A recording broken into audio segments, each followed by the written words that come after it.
I'ma let the Bible sing. Big faith, gotta have your way. Your way, gotta have your way. And you're never ever gonna leave me straight. Your Aqui nesta tarde, usando um direito também que nós temos de partilhar uma mensagem, de partilhar notícias com cada um de vós. Nós queremos falar da Bíblia Sagrada, nós queremos partilhar uns textos da Bíblia Sagrada com vocês. A Bíblia que nós queremos que é a palavra inspirada por Deus e que é aplicável a toda a nossa vida, à nossa vivência e piedade, como única forma de sermos aceitos aos olhos de Deus. Há um texto bíblico no livro de Provérbios, capítulo 30. Há uma geração que parece pura a seus olhos, mas que vive na lascívia, que vive na imundícia, que vive no pecado. Há uma geração que parece ser pura a seus olhos. Há um povo que parece ser puro aos seus olhos, mas que vive na imundícia do pecado. Está em Provérbios capítulo 30, no versículo 12. Palavras do rei Agur. Foram palavras do rei Agur em Provérbios capítulo 30. Isto faz-nos pensar muita coisa. Faz-nos pensar que nós podemos pensar ou achar que somos santos. Faz-nos pensar que se calhar somos bons. Faz-nos pensar que há justiça em nós. Mas quando a palavra de Deus mostra claramente que não há qualquer tipo de justiça salvífica em nós. É necessário arrependimento. O que quer dizer a palavra arrependimento? Quer dizer tornar atrás. Arrependimento, voltar atrás. Porquê? Porque há pecado em nós. E o que é o pecado?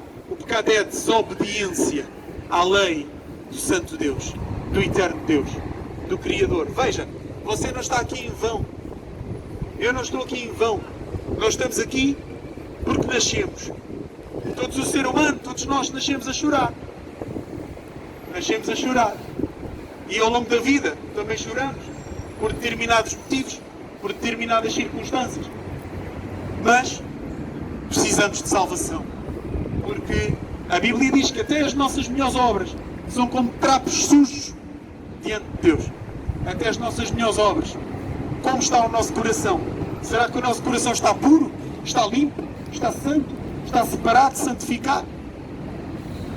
Outra coisa que também me assusta é que todos nós estamos como que ligados à corrente nesta vida. Todos nós temos uma hora invisível e que essa hora vai acabar. A nossa hora de vida vai acabar. Nós podemos dormir hoje e não acordar amanhã. Ou seja, nós temos a vida por garantida, não é? Mas nós não sabemos. Nós vivemos numa realidade em que nós somos temporais. O nosso corpo físico, passamos aqui na Terra. E nós um dia vamos morrer, a nossa vida vai passar. E mais importante do que o dinheiro que você tenha na sua conta, mais importante do que tudo, é a sua alma. Como é que você está? Como é que você está diante do seu Senhor, do seu Criador? Porque mesmo que você não creia em Jesus Cristo, Ele reina sobre a sua vida.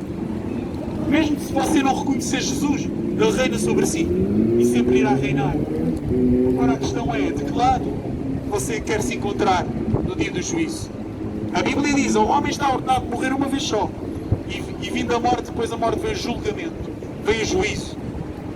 Porquê? Porque nós temos um espírito dentro de nós, o nosso espírito humano. E o nosso espírito, temos uma alma, estamos num corpo. E nós vamos ser julgados conforme as nossas obras no corpo. É o que a palavra de Deus aponta.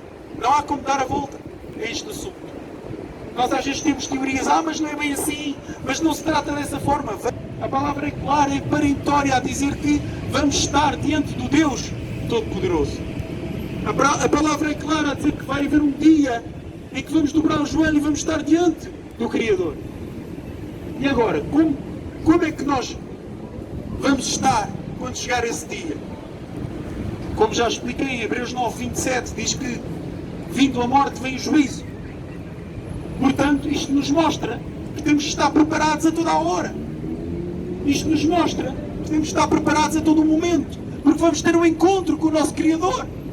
Mais importante do que as empresas que você tem, Mais importante do que os ganhos financeiros que você possa ter é a sua alma. A sua alma é eterna. Eterna. E você pode se encontrar com Deus hoje. Será que você já recebeu o perdão dos seus pecados? E aí entra o Evangelho. Porque Deus amou o mundo de tal maneira que deu o seu único Filho para que todo aquele que nele acredita não se perca, mas tenha a vida eterna. Porque Deus enviou o seu Filho ao mundo, não para que condenasse o mundo, mas para que o mundo fosse salvo por ele. E a palavra de Deus diz que quem crê nele não é condenado, mas quem não crê já está condenado, por quanto não crê no nome do unigênito Filho de Deus. E a condenação é esta, que a luz veio ao mundo, aos homens, e os homens amaram mais as trevas do que a luz, porque as suas obras eram más. Mas aqueles que fazem boas obras vêm para a luz, a fim que as boas obras sejam feitas em Deus. Porque não é possível viver uma vida piedosa fora de Deus. Não é possível. É apenas um legalismo humano que não leva ao céu. Mas só há um mediador entre Deus e os homens, é Cristo. Jesus falou, eu sou a porta, em João 10. Eu sou o bom pastor, disse Jesus. Eu sou o pão vivo que desceu do céu. Se alguém comer deste pão, não terá mais fome. Se alguém beber da água que eu der, a água vai encher o seu espírito, vai encher a sua alma. Se você tem sentido vazio, você tem sentido falta de esperança, Jesus pode preenchê-lo. Jesus pode preencher a sua vida. Jesus pode preencher a sua alma. Basta que você se renda aos pés de Jesus Cristo, o único Deus. A Bíblia diz que há só um Deus e só um mediador entre Deus e os homens. Jesus Cristo, o homem. A Bíblia fala em Filipenses capítulo 2 que Jesus deixou a glória do Pai e veio a esta terra e se tornou servo de Deus e servo dos homens e entregou a sua vida, o sangue perfeito para nos salvar. Por isso é que a palavra diz que é o nome de Jesus se há de dobrar todo o joelho. Está nos céus e na terra e debaixo da terra. E toda a língua há de confessar que Jesus é Senhor, para a glória de Deus Pai. Não há poder em nós nestas matérias. Não há poder em nós. Pensem, é a nossa alma que está aqui em jogo. O Evangelho são as boas notícias. E as boas notícias existem porque existem as más notícias. E a má notícia é que nós somos pecadores. Mas a boa notícia é que o Filho de Deus deu-se a si mesmo por si para o salvar do pecado. E hoje o seu nome pode ser escrito no livro da vida de Deus. Está no céu. Hoje você pode ser salvo. Hoje você pode se reconciliar com Deus. Hoje você pode ser perdoado dos seus pecados. Como? Arrependendo-se e crendo na pessoa de Jesus. Confessando Jesus Cristo como seu Salvador. Recebendo-o pela fé. A palavra de Deus diz em João, capítulo 1, versículo 12. E aqueles que o receberam, deu-lhes o poder de serem feitos filhos de Deus. Aos que creem no seu nome. Os quais não nasceram nem da carne, nem do sangue, nem da vontade do varão, mas da vontade de Deus. Portanto, era esta a mensagem que eu vos queria deixar. Não querendo perturbar de forma alguma o vosso dia, mas nós sentimos que é necessário, e mais do que isso, é um mandamento do Senhor. Como diz o apóstolo Pedro em Atos, nós não podemos deixar de falar daquilo que temos visto e ouvido. Nós não podemos deixar de falar daquilo que temos vivido. Nós não podemos deixar de falar das coisas boas que temos recebido, daquilo que temos vivido e queremos partilhá-las com todos vocês. Nós não a queremos deixar escondidas entre quatro paredes. Não queremos deixar escondidas num edifício. Não. Mas nós queremos trazer aqui para cada um de vós, para que quem se arrepender e crer em Jesus Cristo seja salvo neste exato momento. Deus vos abençoe. Step up on the devil, now we under my feet. Got the Holy Ghost, Father, Son, Trinity. Yeah, I was stuck in sin, damn, I got He set me free. Yeah, I was stuck in sin, damn, I got